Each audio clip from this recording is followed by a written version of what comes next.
নমস্কাৰ সকলোকে স্বাগতম জনাইছো আসাম কেৰিয়াৰ পইণ্ট ইউটিউব চেনেলৰ অন্য এটা নতুন ভিডিঅলৈ বন্ধুসকল আজিৰ ভিডিঅ'টোত আমি আপোনালোকৰ আগন্তুক অনুষ্ঠিত হ'ব লগা গ্ৰেড 3 আৰু গ্ৰেড 4 পৰীক্ষাৰ বাবে প্ৰয়োজন হোৱাকৈ গণিতৰ কেইটামান অতিকৈ গুৰুত্বপূৰ্ণ প্ৰশ্ন আলোচনা কৰিম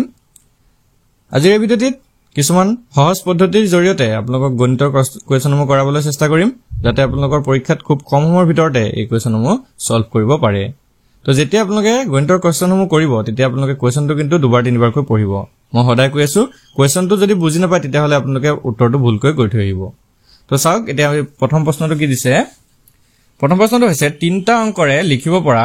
আটাইতকৈ ডাঙৰ আৰু আটাইতকৈ সৰু সংখ্যা দুটাৰ পাৰ্থক্য কিমান তো ইয়াতে প্ৰশ্নটো কি হৈছে যে তিনিটা অংকৰে লিখিব পৰা আটাইতকৈ ডাঙৰ আৰু আটাইতকৈ সৰু সংখ্যা দুটাৰ পাৰ্থক্য কিমান তো তিনিটা অংকৰে লিখিব পৰা আটাইতকৈ ডাঙৰ অৰ্থাৎ তিনিটা অংকৰে লিখিব পৰা সংখ্যাবোৰ আমি চিনি পাব লাগিব ধৰক 1 2 3 5 4 5 6 এইবিলাক হৈছে তিনিটা অংকৰে লিখিব পৰা সংখ্যা তো ইয়াৰে তিনিটা অংকৰে লিখিব পৰা আটাইতকৈ ডাঙৰ সংখ্যাটো হ'ব 999 আৰু তিনিটা অংকৰে লিখিব পৰা আটাইতকৈ সৰু সংখ্যাটো হ'ব 100 মানে 100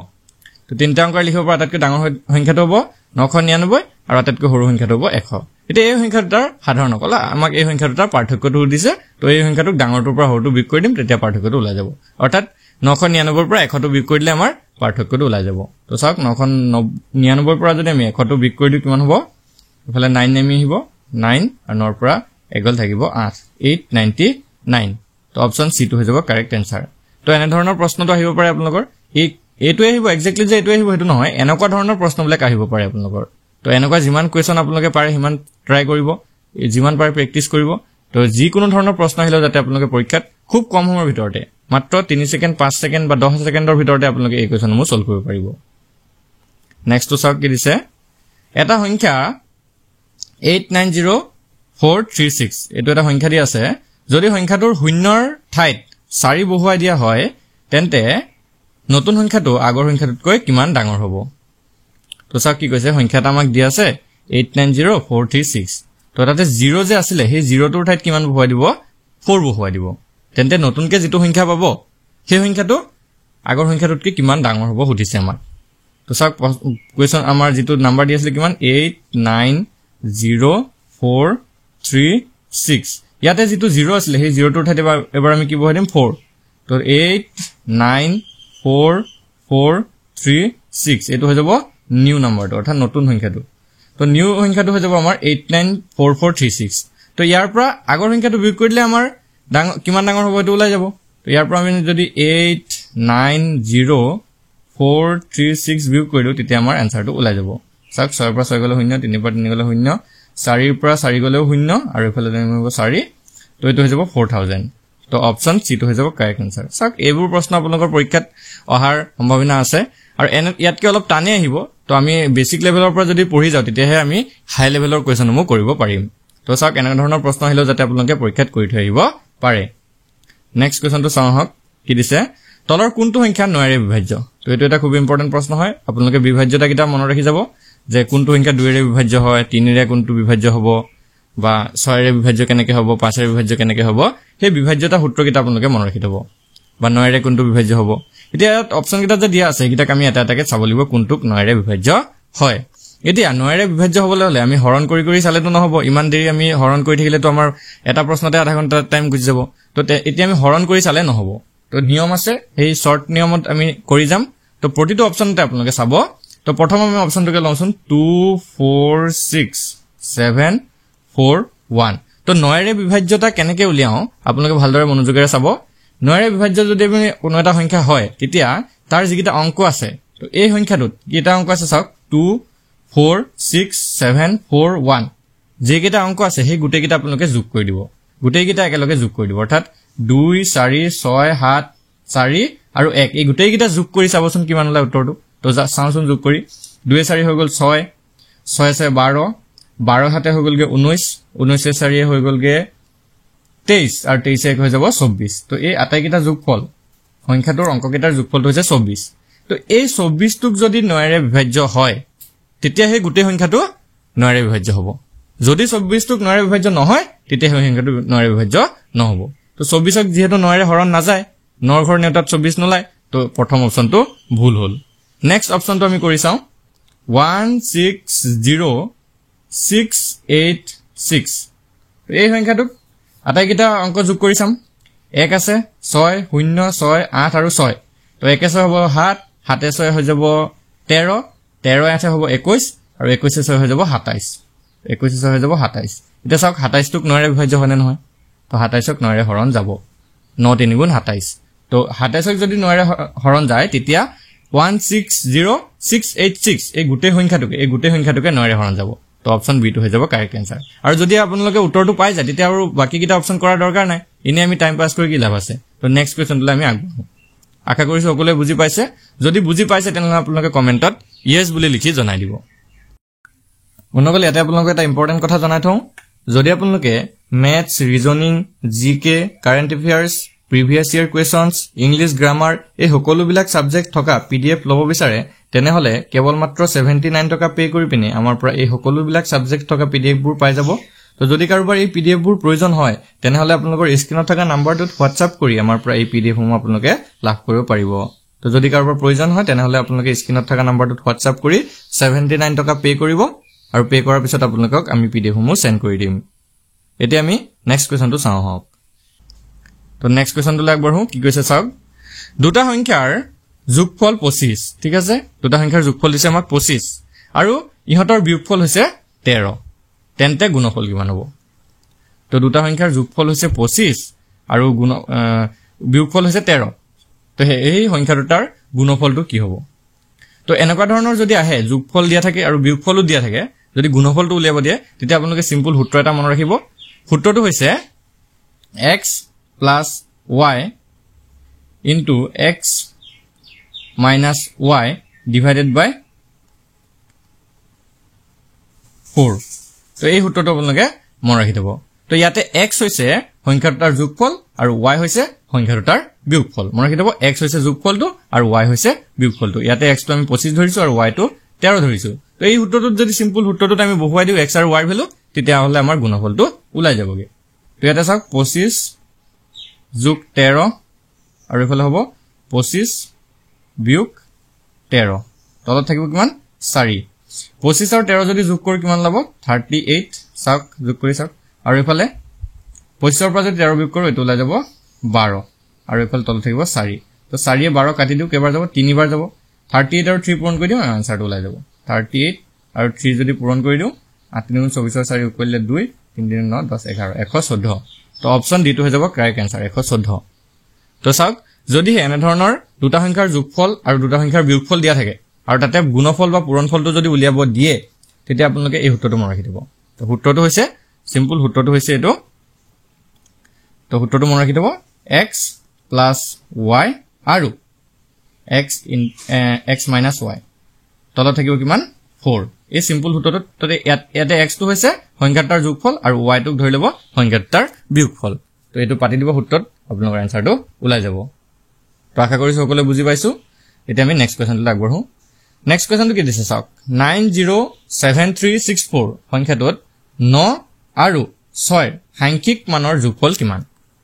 তো এই প্ৰশ্নটো খুবেই আহি থাকে পৰীক্ষাত তো এটা প্ৰশ্ন ইয়াৰ পৰা আহিবই তো সাংখ্যিক মান আৰু স্থানীয় মান এই বস্তুটো আপোনালোকে জানিব লাগিব কোনটো সাংখ্যিক মান বুলি কয় আৰু কোনটো স্থানীয় মান বুলি কয় তো চাওক প্ৰথমতে আমি স্থানীয় মানটোকে বুজি লওঁ এই সংখ্যাটোকে আমি লওঁ 907364 তো ইয়াৰে স্থানীয় মান কিটা বেলেগ বেলেগ হ'ব চাওক 4 ৰ স্থানীয় মানটো 4 এ হ'ব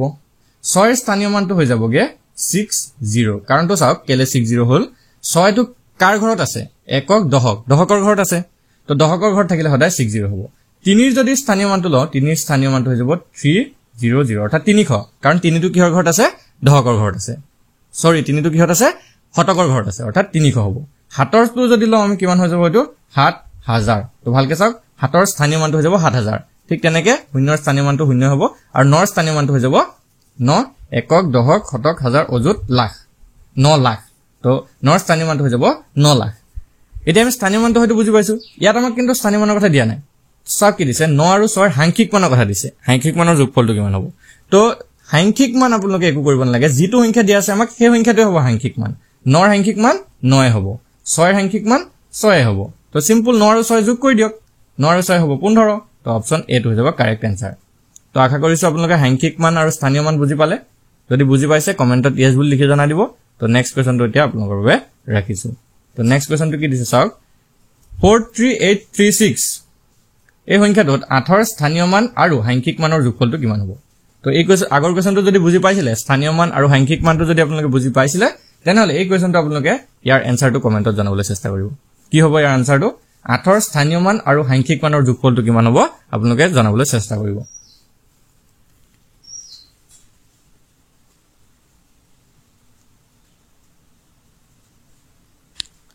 তো বন্ধুসকল চাওক ইয়াতে কি দিছে 8ৰ স্থানীয় মান তো সংখ্যাটো আমি যদি চাও 43836 8টো কে নম্বৰত আছে একক দশক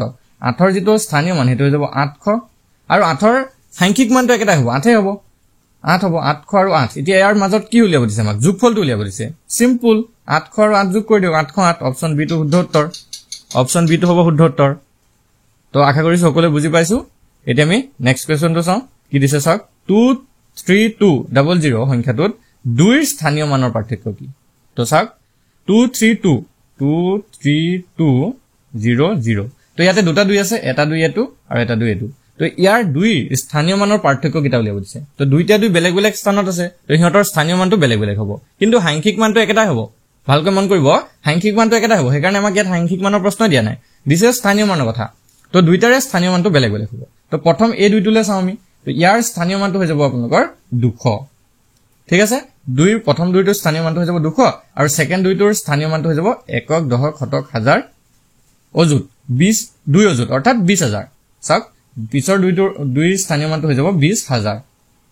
ভালকৈ লক্ষ্য কৰিব এটো হৈ যাব 20000 আৰু এটা হৈ যাব 200 তো এই দুটাৰ কি দিছে পাৰ্থক্য দিছে তো 20000 ৰ পৰা 20000 আৰু 200 ৰ মাজত যেটো ডাঙৰটোৰ পাহৰটো বিয়োগ কৰি দিয়ক তেতিয়া পাৰ্থক্য পাই যাম তো 20000 ৰ পৰা যদি আমি 200 বিয়োগ কৰো চাওক তো মুখতে ওলাই 20000 ৰ পৰা 200 বিয়োগ কৰিলে 19000 কিমান লব 19800 ওলাব শুদ্ধ উত্তৰ 19800 ওলাব শুদ্ধ উত্তৰ অপচন ডি টো হৈ যাব কাৰেক্ট এনসাৰ অপচন ডি টো হৈ যাব কাৰেক্ট এনসাৰ তো এতিয়া আমি নেক্সট কোৱেশ্চনটো আগবঢ়ো নেক্সট কোৱেশ্চনটো কি দিছে যে দুটা ধনাত্মক সংখ্যাৰ অনুপাত 4:5 আৰু সংখ্যা দুটাৰ গুণফল যদি 1620 হলে বৃহত্তম সংখ্যাটো কি হ'ব কি কৈছে আমাক দুটা সংখ্যা দিয়া আছে ধনাত্মক সংখ্যা দুটাৰ অনুপাতটো দিয়া আছে 4:5 4:5 দিয়া আছে আৰু সংখ্যা দুটাৰ গুণফলটো আমাক দিয়া আছে 1620 গুণফলটো আমাক কিমান দিয়া আছে 1620 হলে বৃহত্তম সংখ্যাটো কি হ'ব চাওক তো সংখ্যা দুটা আমি ধৰি লৈছো এটা সংখ্যাক ধৰি লৈছো 4x আৰু এটা সংখ্যাক ধৰি লৈছো 5x তো এনেকৈ ধৰি লব এটা 4x আৰু এটা 5x যেটো অনুপাত দুটা দিয়া আছে আমাক আৰু হেতু তাৰ গুণফলটো আমাক দিয়া আছে তো 4x গুণফল মানে কি পূৰণ 4x পূৰণ 5x সমান কিমান 1620 হে অনুপাতটো আমাক দিয়া আছে 1620 সংখ্যাটা যেটো পূৰণফলটো আমাক দিয়া আছে 1620 এতিয়া আমি হৈ সংখ্যা দুটাৰ ডাঙৰ সংখ্যাটো উলিয়াব লাগে তো ইয়াতে আমি x ৰ ভ্যালুটো উলিয়াই তাৰপিছত ডাঙৰ সংখ্যাটো উলিয়াই দিম তো এতিয়া যদি আমি এটো পূৰণ কৰো 4x আৰু 5x যদি পূৰণ কৰো 4 5 গুণ কিমান হ'ব 20 আৰু ইফালে x পূৰণ কৰিলে x স্কয়াৰ আৰু ইফালে 1620 এতিয়া 20 টো যদি ইফালে গুজি হৰণ হ'ব তো 20 x ৰ ভ্যালুটো কিমান হ'ব x স্কয়াৰ ভ্যালুটো কিমান হ'ব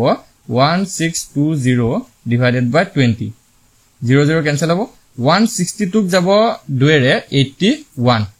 তো x স্কয়াৰ ভ্যালুটো কিমান হৈ যাব চাওক 81 আশা কৰিছো এডখলৈকে বুজি পাইছে এডখলৈকে যদি বুজি পাইছে নেক্সট দেখো চাও হক কি আছিল x স্কয়াৰ ভ্যালুটো আমাৰ ওলাই গৈছিল 81 তো x স্কয়াৰ ভ্যালু যদি 81 x ৰ ভ্যালু উলিয়াব লাগে x ৰ ভ্যালু হ'ব √81 আৰু √81 মানে আমি সকলোৱে জানো এটো হৈ যাব 9 তো এনে ধৰণৰ বৰ্গ সংখ্যা কিটা আপোনালোকে মনত ৰাখি দিব যে 81 কিহৰ বৰ্গ 81 হৈছে 9 ৰ বৰ্গ সেইকাৰণে √81 মানে 9 ঠিক আছে এতিয়া x ৰ ভ্যালু ওলাই গল আমাৰ 9 চাওক x ৰ ভ্যালুটো হে ওলাইছে 9 তো ইয়াতে ডাঙৰ সংখ্যাটো উলিয়াব দিছিলে চাওকচোন 4:5 আছিল 4 আৰু 5 ৰ ভিতৰত কোনটো ডাঙৰ 5 টো obviously ডাঙৰ তো 5 ৰ লগত 9 টো পূৰণ কৰি দিম আমাৰ আনসাৰটো ওলাই যাব 5 * 9 অৰ্থাৎ 5 * 9 = 45 টো হৈ যাব কাৰেক্ট আনসাৰ তো 45 টো হৈ যাব কাৰেক্ট আনসাৰ অপচন বি টো হ'ব শুদ্ধ উত্তৰ তো আশা কৰিছো সকলোৱে বুজি পাইছে যদি আমি নেক্সট কোৱেশ্চনটোলে আগবঢ়ো কি দিছে চাওক নেক্সট কোৱেশ্চনটো দিছে 60% ৰ a সমান 3/4 ৰ b হলে a আৰু b অনুপাতটো কিমান হ'ব তো এটো দেখিবলৈ ক্ৰিটিক্যাল লাগিছে কিন্তু কোৱেশ্চনটো একেবাৰে সহজ যদি আপোনালোকে অলপ ভালদৰে চাই তেতিয়া আপোনালোকে এটো এনসাৰ উলিয়াব পাৰিব তো কালি মই আপোনালোকৰ এটা ভিডিওত কৈছিলো যদি আপোনালোকে কালি ভিডিওটো চোৱা নাই তেনে ডেসক্ৰিপচনত দিয়া লিংকৰ পৰা চাই লব তো পাৰ্সেন্ট যেতিয়া আপোনালোকৰ উলিয়াবলৈ দিব তেতিয়া কি কৰিব সদায় ধৰক এটা 5% উলিয়াব লাগে তো 5% মানে কি পাৰ্সেন্টটো অতৰাই ভগ্নাংশত লৈ আহিব হেতু হৈ যাব 5/100 তো পাৰ্সেন্ট যতে থাকিব পাৰ্সেন্টটো অতৰাই দিব ভগ্নাংশত লৈ আহিব এটা কি কৈছে চাওক 60% ৰ হয়নে 60% ৰ a 60% ৰ a সমান 3/4 ৰ কি b হলে ইয়াৰ অনুপাত দা ইয়াৰ b ৰ অনুপাত তালে তো 60% মানে কি কল মই 60/100 আৰু ৰ মানে কি পূৰণ 60/100 into a সমান 3/4 into b এটো যদি হয় তেতিয়া a আৰু b ৰ অনুপাতটো কি হ'ব এটা চাওক যত কটা কটি যায় ইয়াত 0 0 কাটা যাব 6 2 ৰে যদি কাটো 2 ৰে 6 কাটিলে 3 বাৰ যাব আৰু 10 কাটিলে 5 বাৰ যাব আৰু এতিয়া আৰু কাটা কাটি না যায় তো কি হ'ব চাওক a আৰু b ৰ অনুপাতটো এটো যদি আমি b টো যদি এফাল লৈ হও তো ইয়াতে ভালকে চাওক 3/5 পাইছো 3/5 a ইকুৱেল 3/4 b পাইছো মই ভালকে চাওক এটো মাকো কৈ দিছো এডখত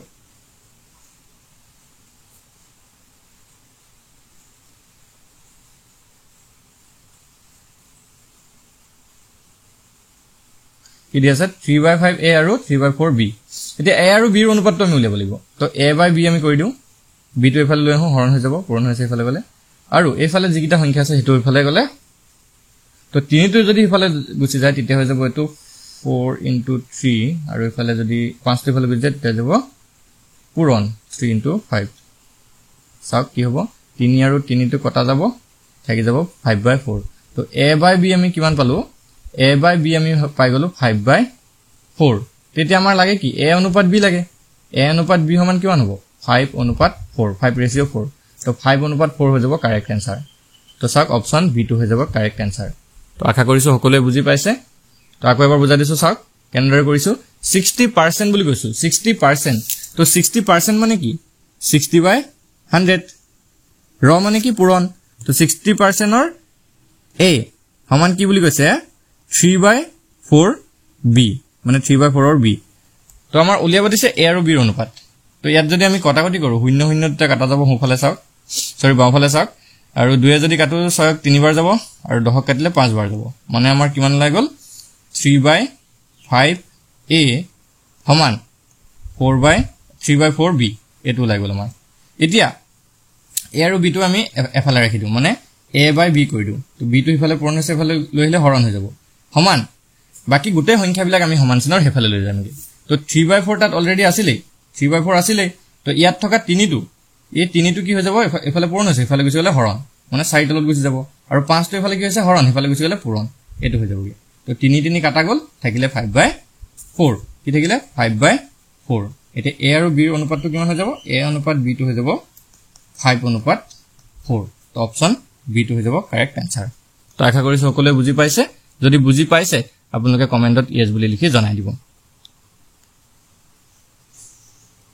বন্ধুসকল আজি ভিডিওটো আপোনালোকৰ বাবে যদি ইনফৰমেটিভ হয় ভিডিওটো এটা লাইক কৰি দিব আৰু এনে ধৰণৰ নতুন নতুন কোৱেশ্যনসমূহ পাই থাকিবলৈ আৰু বিভিন্ন সহজ পদ্ধতিসমূহ পাই থাকিবলৈ আমাৰ চেনেলটো সাবস্ক্ৰাইব কৰি লব আৰু কাষতে থকা বেল আইকনটো দবাই দিব ধন্যবাদ